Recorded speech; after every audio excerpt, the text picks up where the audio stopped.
May 14th, 1944. Camp Concordia, Kansas. Oberleutnant Friedrich Weber stepped off the transport truck, his uniform still bearing the dust of North Africa. The guards directed him toward a low wooden building where intake processing would begin. 3 years of war had prepared him for brutality, starvation, perhaps execution. What none of them knew was that these German prisoners were about to encounter something more psychologically devastating than any punishment: the overwhelming abundance of American civilian life transplanted into a prison camp.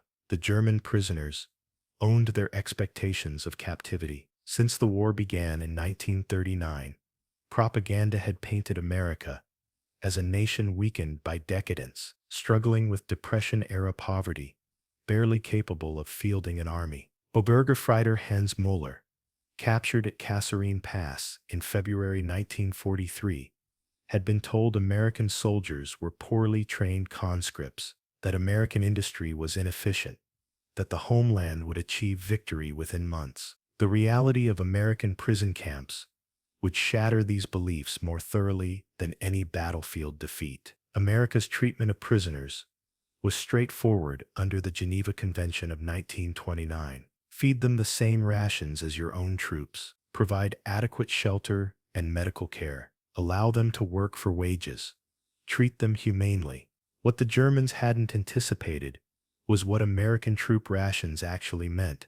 Without these standards, the cultural shock would have been less severe. But the deliberate equivalence between captor and captive rations created an unprecedented revelation. The prison camp represented American industrial capacity made visible. Camp Concordia in Kansas held over 4,000 German POWs at its peak. Length of the compound, 2 miles, width 1 mile. Capacity expandable to accommodate sudden influxes of prisoners from European and North African theaters. Sergeant James Mitchell commanded one of the early guard units. Observing his prisoners' reactions in those first weeks, the shock on their faces wasn't fear, it was disbelief. They kept asking if this was a special camp, Mitchell recalled years later. They thought we were fattening them up for propaganda purposes. They couldn't believe regular American soldiers ate like this every day. Each prisoner received 2,800 calories daily, matching standard U.S. Army rations. Breakfast included eggs, bacon, toast with butter, coffee with real sugar. Lunch featured meat, vegetables, bread, and dessert. Dinner provided similar portions with variety throughout the week. For men who had survived on ersatz coffee, black bread, and dwindling meat rations for years, the abundance seemed impossible. But the prison camp's primary revelation was the luxury items. The post-exchange operated inside Camp Concordia, stocked with goods prisoners could purchase with their work wages. Coca-Cola at 5 cents per bottle, ice cream at 10 cents per serving, cigarettes, chocolate bars, toiletries, writing paper, even beer on special occasions. The PX wasn't charity. It was standard issue for American military installations, now extended to prisoners under Geneva Convention equivalents.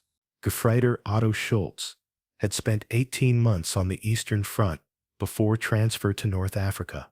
He had watched comrades starve during the winter of 1941. He had seen civilians fighting over potato peels in occupied territories. Now he stood in a prison camp canteen, holding a Coca-Cola bottle, struggling to reconcile this reality with everything he knew about war and scarcity. The first time they brought ice cream to the camp, we thought it was a trick, Schultz wrote in letters discovered decades later. Real ice cream, not some substitute. Vanilla, chocolate, strawberry. In the middle of Kansas in July, we had men who wept because they hadn't tasted ice cream since before the war. And this was prison. Commander of Camp Concordia, Colonel Howard Davidson, understood the psychological dimensions of prisoner treatment. 23 years in the Army had taught him that well-treated prisoners caused fewer problems, provided better intelligence, and required less security. But he also recognized the broader strategic implications.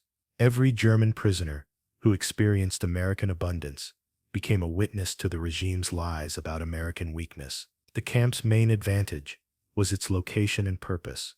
At 500 miles from either coast, escape was pointless.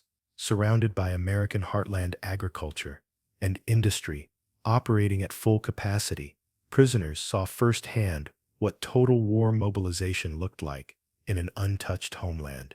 Prison camps weren't hiding American weakness, they were showcasing American strength. June 23, 1944, 1400 hours, 300 German prisoners from Camp Concordia traveled under guard to work details at local farms. Kansas wheat harvest demanded labor that American farmers couldn't provide with so many men overseas. POWs filled the gap, earning 80 cents per day in camp scrip.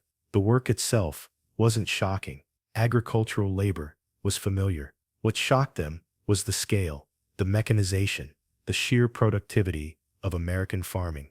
Unteroffizier Carl Becker worked a wheat harvest detail, watching American combines process acres per hour that would have taken days with German equipment. The machines never stopped, Becker recalled. When one needed fuel, another took its place. The fuel came from wells we could see pumping in adjacent fields. Everything was abundant: fuel, parts, labor, food for workers. We began to understand why Germany was losing. The standard doctrine called for prisoners to maintain military discipline and resist accepting enemy propaganda.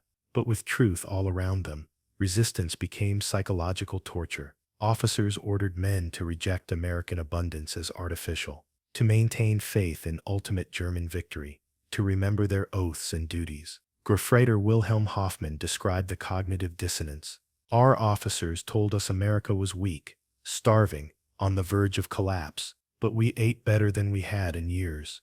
We watched American civilians drive personal automobiles to visit camps, bringing entertainment and goods. We saw newspapers filled with advertisements for products we thought only the wealthy could afford. Either our officers were lying, or everything we knew about the world was false. Following the Normandy invasion in June 1944, more prisoners flooded American camps. They brought fresh accounts from the Western Front, describing American material superiority, unlimited artillery ammunition, air superiority, mechanical transport for every unit. Combined with what they now experienced in captivity, a pattern emerged that couldn't be denied. Camp Concordia alone processed over 9,000 prisoners by war's end. Prisoners worked in agriculture, lumber, food processing, and light manufacturing, earning wages that seemed absurd by German standards. The camp canteen expanded to meet demand, stocking goods faster than prisoners could purchase them. Ice cream became a weekly feature. Coca-Cola was unlimited. Beer rations exceeded what German soldiers received in active service. Lieutenant Franz Steiner, a dedicated Nazi Party member, captured in France, tried to maintain ideological purity among his men. He gave speeches about racial superiority and inevitable victory, recalled fellow prisoner Joseph Kramer. But then we would go to the canteen and buy Coca-Cola and ice cream and cigarettes, and his words sounded hollow. How could the master race be imprisoned by a supposedly inferior civilization that fed us better than our own government ever had? The psychological impact was devastating in ways physical hardship never could be. Prisoners could have endured starvation, brutality, deprivation.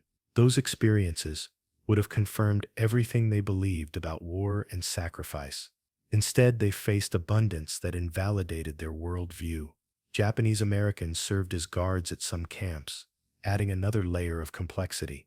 Men told they were superior to non-Aryans found themselves imprisoned by citizens of diverse backgrounds, all participating equally in American prosperity. Admiral Wilhelm Marschall, the highest-ranking German naval officer captured during the war, spent time at Camp Clinton in Mississippi. His account to Allied interrogators revealed the strategic implications. You have achieved what we thought impossible. You fight a two-front war while maintaining civilian prosperity. Your prisoners eat better than our frontline troops. This is not a nation on the brink of collapse. This is a nation that has barely begun to exert itself. By January 1945, the cumulative psychological effect had become measurable. Camp commanders reported decreased resistance, increased cooperation, and growing acknowledgement among prisoners that Germany had lost, not just battles, but the fundamental contest of national resources and organization. The progression from defiant resistance to reluctant acceptance represented victory through demonstration of capability. Modern understanding of psychological operations evolved partly from POW camp experiences. The deliberate choice to treat prisoners well while showcasing American abundance created more effective results than interrogation or deprivation. The emphasis shifted from breaking prisoners to enlightening them, and the fundamental principle remained unchanged. Truth was more powerful than propaganda when truth was overwhelming. In camps across America, from Kansas to Mississippi to Texas, German prisoners experienced cognitive dissonance that no amount of ideological training could overcome. They alone couldn't explain their treatment through Nazi racial theories, but combined with visible evidence of American industrial might, civilian prosperity, and social diversity, they confronted reality that demanded reconceptualization of everything they believed. Commander Heinrich Keller, who survived 3 years in American captivity, wrote after repatriation, "The camps taught us that we had been lied to systematically, not about everything, but about enough that we could no longer trust anything. They fed us ice cream and Coca-Cola, not as reward but as casual abundance. This was most devastating truth. What we considered luxury was their mundane reality." The final accounting was psychologically significant, despite limited immediate tactical impact. Over 378,000 German POWs held in United States camps during war. Zero credible reports of systematic mistreatment. Countless testimonies of abundance that exceeded their own military's provisions. Thousands of pounds of ice cream and Coca-Cola consumed, each serving a small demonstration of industrial capacity. The cumulative effect contributed to post-war German understanding of why they lost. In camps scattered across American heartland, where prisoners worked and ate and purchased luxury goods with prison wages, German soldiers encountered truth more devastating than any battlefield defeat. They had never stood a chance against a nation so wealthy it could treat prisoners better than their own government treated its soldiers. The prison camps demonstrated that future ideological conflicts would require confronting populations with undeniable evidence of alternative system success. Even committed believers could be swayed when faced with overwhelming proof that their understanding of reality was fundamentally flawed, proving that abundance and humane treatment could influence strategic outcomes when employed as part of comprehensive psychological operations.